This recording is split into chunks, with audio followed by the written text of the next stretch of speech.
Hello বন্ধুরা, তোমরা কেমন আছো সবাই?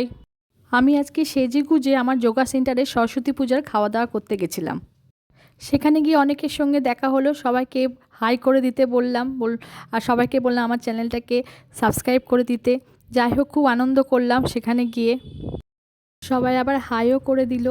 এরপর অনেক অ্যাক্টিভিটিসও হয়েছিল, যেমন ধরো মিউজিক্যাল চেয়ার খেলা হয়েছিল, নাচ গানও হয়েছিল। তারপরে আমি তো প্রথম রাউন্ডেই আউট হয়ে গেছিলাম। তারপরে আসলো খাওয়া দাওয়া। প্রথম ব্যাচে আমি বসে গেছিলাম।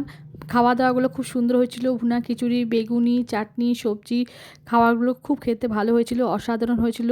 বাই বন্ধুরা, খুব এনজয় করলাম আজকের দিনটা। আরও অনেক নতুন নতুন শর্টস আসবে, তোমরা আমার পাশে থেকো, আমার চ্যানেলটাকে অবশ্যই সাবস্ক্রাইব করে রেখো।